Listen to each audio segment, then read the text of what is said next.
I know Henry for years. I'm not exactly sure. I can't even remember how long I've known him. I think we got really close in San Jose.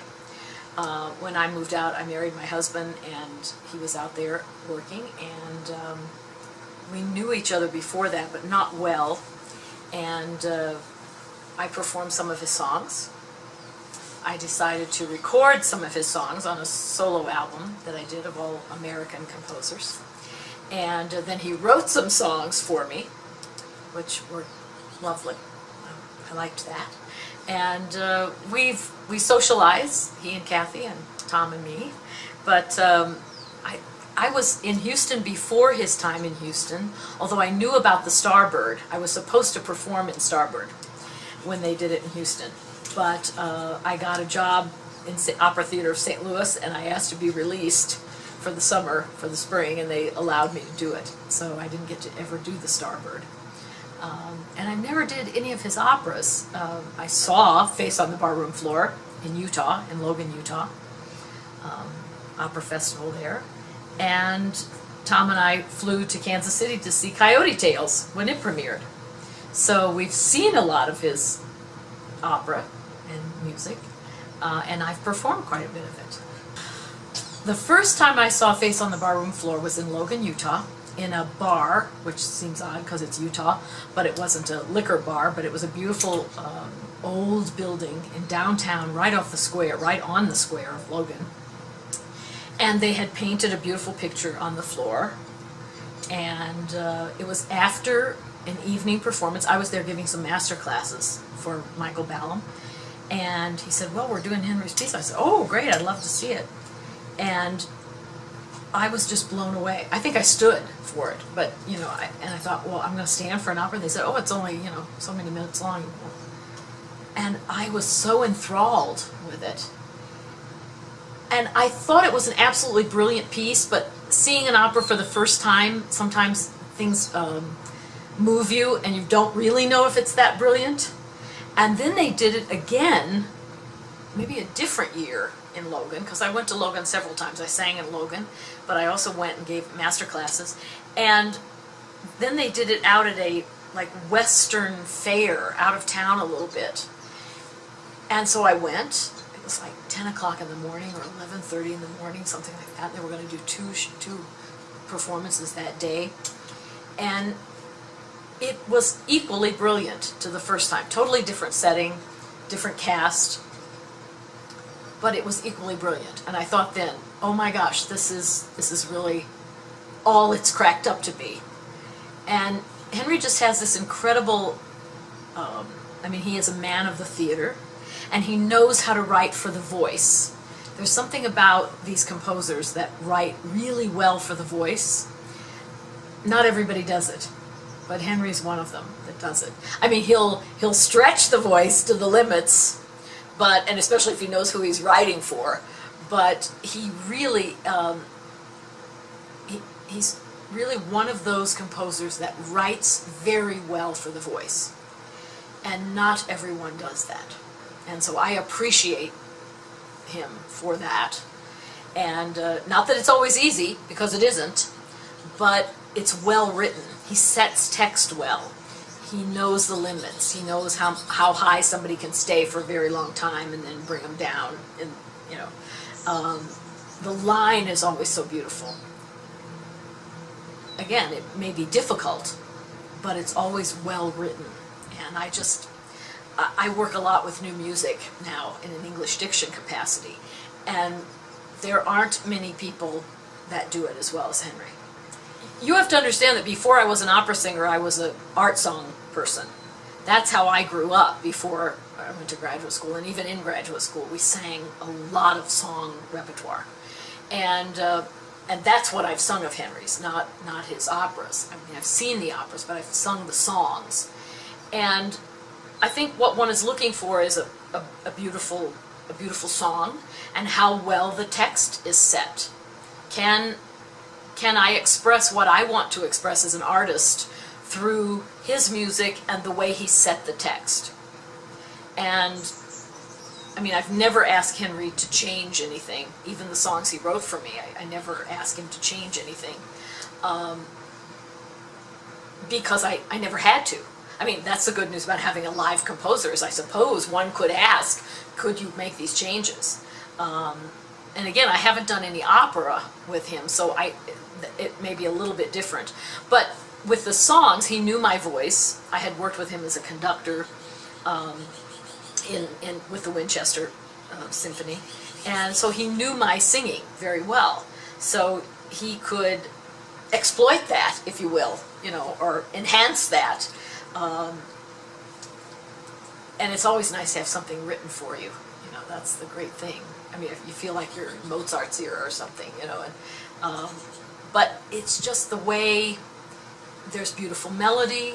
The harmonies are very interesting, and the text setting, which for me, I mean, the pianist can deal with the harmony and the structure of the piece. I, as a singer, love the text, and I'm a big English advocate, so he knows how to set text. And if there's something that's a little funny, there's a reason for it. And so it's my job then as the artist to figure out why he did it that way.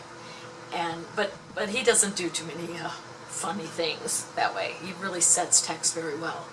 And I mean, I think what's important to note is that there are many composers out there writing operas that know the orchestra well. I mean, you have to.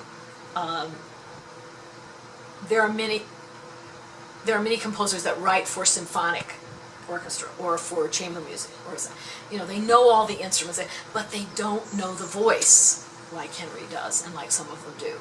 And this is an old, you know, I'm sure when you're going to talk to Henry, but his mentors, who did he study?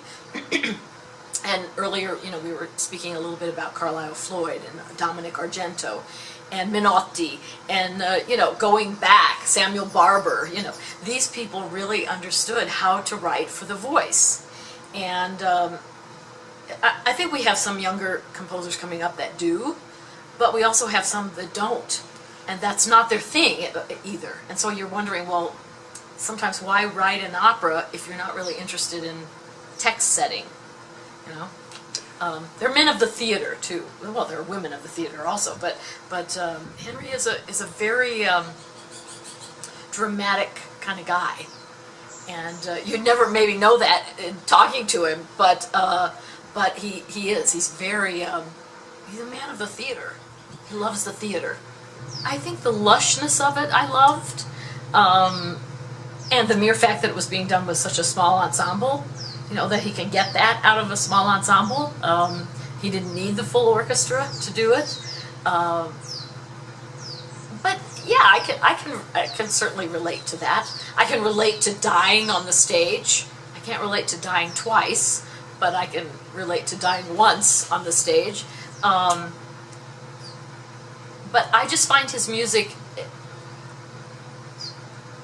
well, I find his music very singable and very audience friendly, and I don't want that to be in a negative way. I think that's a very positive thing to say.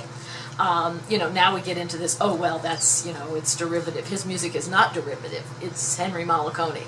That's what it sounds like, although it sounds as if there is a history to it, and I love that. I mean, I like the fact that it comes from somewhere. I mean, all music is supposed to come from somewhere. So the period of it, and I mean, is Henry maybe a guy in the 21st century that should have been writing in the 20th century? Well, he was writing in the 20th century, so, you know, that's okay. That's, I don't think it needs to be, I mean, I think the innovation of Face on the Barroom Floor was the 3 characters, 26 minutes, lush music, the story kind of convoluted story, but very dramatic, and 3 pieces in the orchestra. I mean, to me, that's innovation. A 26-minute opera that's that popular, that can be done for that many years, that's innovation enough. I mean, if you sing 26 minutes in an opera, that's a lot. that's really a lot. Now, if you sing Suzanne and Le Nozze di Figaro, that, you know, or Isolde, you're going to be singing more than 26 minutes. But it's a big sing for all of those singers. And young, yes, they may be young, but it's a big sing. And you have to have good young singers singing that rep, because it is very thick and very lush and all of that. So, and Puccini-esque. So we don't think necessarily 26-year-olds may be singing Puccini, although I guess if you're a Puccini singer, you're going to sing it, you know, in your 20s, so that's all right. But